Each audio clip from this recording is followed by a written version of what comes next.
Hello dears, എല്ലാവർക്കും എൻ്റെ പുതിയ വീഡിയോയിലേക്ക് സ്വാഗതം. ഈ പോയിക്കൊണ്ടിരിക്കുന്നത് നരസിംഹ ക്ഷേത്രത്തിലേക്കാണ് കേട്ടോ.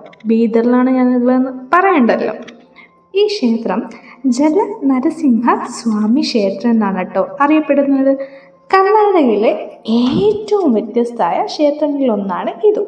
സോ ഈ ക്ഷേത്രത്തിൻ്റെ പ്രത്യേകത എന്തെന്നാൽ, നമ്മുടെ ഈ ദൈവത്തിൻ്റെ ദർശനം കിട്ടാൻ വേണ്ടി ഗുഹയ്ക്കുള്ളിലൂടെ ഒരു 300 മീറ്റർ വെള്ളത്തിൽ നടന്നു പോകണം. ക്ഷേത്രത്തിൻ്റെ ചരിത്രം നമ്മൾ ഈ പുരാണ പ്രകാരം പറയുവാണെങ്കിൽ, ഭഗവാൻ വിഷ്ണുവിൻ്റെ നരസിംഹാവതാരം ഹിരണ്യകാശിപുവിനെ സംഹരിച്ച ശേഷം ജലാസുരൻ എന്ന അസുരനെയും വധിക്കുകയുണ്ടായി. അപ്പോൾ ജലാസുരൻ മരിക്കുന്ന സമയത്ത് ഒരു ശിവഭക്തനായിരുന്നു. അപ്പം മരണസമയത്ത് ഇങ്ങനെ നമ്മൾ വരമൊക്കെ ചോദിക്കില്ലേ. സോ അങ്ങനെ ഈ ഗുഹയിൽ തന്നെ വസിച്ച് ഭക്തരെ അനുഗ്രഹിക്കണമെന്ന് ചോദിച്ചു. പിന്നീട് ജലാസുരൻ വെള്ളമായിട്ട് മാറി നരസിംഹത്തിൻ്റെ പാദങ്ങളിൽ ഒഴുകുന്നെന്നാണ് വിശ്വാസം കേട്ടോ. അതുകൊണ്ടാണ് ഈ ക്ഷേത്രം നമ്മൾ ജലസിംഹ ക്ഷേത്രം എന്നറിയപ്പെടാനുള്ള കാരണമെന്ന് പറയപ്പെടുന്നു. ഇവിടെ എനിക്ക് നല്ലൊരു എക്സ്പീരിയൻസ് ആയിരുന്നു കേട്ടോ. എനിക്കിത് ഇടയ്ക്ക് അയ്യോ ഞാൻ വീണ് പോയെന്നൊക്കെ തോന്നിയിട്ടുണ്ട്. പക്ഷെ വീണിട്ടൊന്നും കേട്ടോ, കറക്റ്റ് സമയത്ത് ഇങ്ങനെയൊക്കെ സെറ്റായി.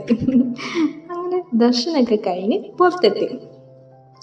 ഇനി ഡ്രസ്സെല്ലാം ഒന്ന് ചേഞ്ച് ചെയ്ത് നേരെ റെയിൽവേ സ്റ്റേഷനിലേക്ക് പോകണം വിത്ത് ലോട്ട്സ് ഓഫ് മെമ്മറി. അങ്ങനെ ഞാൻ അമ്പലത്തിൽ തന്നെ ഡ്രസ്സ് മാറി കേട്ടോ.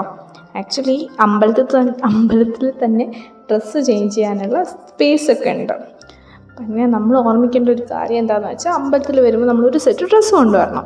അത് ഓൾറെഡി പറഞ്ഞത് കൊണ്ട് ഞാൻ എടുത്തു വെച്ചിട്ടുണ്ടായിരുന്നു പുറത്ത്. ഫൈനലി റെയിൽവേ സ്റ്റേഷനിലേക്ക് പോയിക്കൊണ്ടിരിക്കുക. സാറാണെങ്കിൽ ട്രെയിനിൻ്റെ റണ്ണിങ് സ്റ്റാറ്റസ് എന്തായി എന്ന് അപ്ഡേറ്റ് ചെയ്തുകൊണ്ടിരിക്കുന്നുണ്ടായിട്ടോ. ഇങ്ങനെ പോകുമ്പോൾ റോഡുകളായിക്കോട്ടെ എല്ലാം നമ്മുടെ പണ്ട് കാലത്തെ ഈ ചുമരും ഈ കൊത്തുപണികളും ഇതൊക്കെ എനിക്ക് ഭയങ്കര ഇഷ്ടമാണ്. അപ്പോൾ ഇവിടുത്തെ ഓരോ ചുമരായിക്കോട്ടെ ബിൽഡിംഗ് ആയിക്കോട്ടെ എല്ലാത്തിനും ഓരോ കഥകളുണ്ട് കേട്ടോ. ഇങ്ങനെ പോകുന്ന വഴിക്കൊക്കെ സാർ അതൊക്കെ പറയുന്നുണ്ടായി. ഇങ്ങനെ ഈ കഥകൾ കേൾക്കാനൊക്കെ എനിക്ക് ഭയങ്കര ഇഷ്ടമാണ്. പിന്നെ എക്സ്പെഷ്യലി ഇങ്ങനത്തെ ഫോർട്ട് കാര്യങ്ങൾ ഇങ്ങനെയുള്ള സ്ഥലങ്ങൾ വിസിറ്റ് ചെയ്യാൻ എനിക്ക് ഭയങ്കര ഇഷ്ടമാണ്. അങ്ങനെ സാറിനോട് ബൈ ബൈ പറഞ്ഞ് ഞാൻ റെയിൽവേ സ്റ്റേഷനിൽ ട്രെയിനിൽ നോക്കി ബാംഗ്ലൂർ പിടിക്കാൻ പോവുകയാണ്. നല്ല റഷായിരുന്നു കേട്ടോ. പോരാത്തതിന് ട്രെയിനാണെങ്കിൽ 1/2 an hour ഡിലേയും ആയിരുന്നു. സോ ഇന്നത്തെ ഡേ നിങ്ങൾക്കറിയാമല്ലോ, ഫുൾ പാക്ഡ് ഡേ ആയതുകൊണ്ട് തന്നെ നല്ല ടയേർഡാണ്. അപ്പം ഞാൻ ആദ്യം തന്നെ ഒരു ചോക്കോ ബാർ അങ്ങോട്ട് കഴിച്ച് ബോഡീനൊക്കെ ഒന്ന് കൂളാക്കി. പിന്നെ കുറച്ച് സ്നാക്സ് വാങ്ങിച്ചു. രാത്രി ഇങ്ങനെ കഴിച്ചിരിക്കാമല്ലോ. നിങ്ങളിപ്പോൾ കണ്ടത് ബീദറായിട്ടാണ് കേട്ടോ. ബീദർ സ്പെഷ്യൽ എന്ന് വേണം പറയാൻ. ഞാൻ അതൊക്കെ നോക്കി കുറച്ച് നേരം നിൽക്കുമ്പോഴത്തേക്ക് ട്രെയിൻ അങ്ങോട്ട് എത്തി.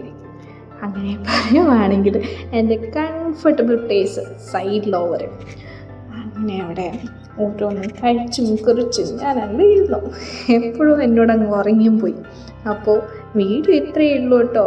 ഇഷ്ടമായെങ്കിൽ ലൈക്ക് ചെയ്യാനും ഷെയർ ചെയ്യാനും കമൻറ്റ് ചെയ്യാനും മറക്കല്ലേ.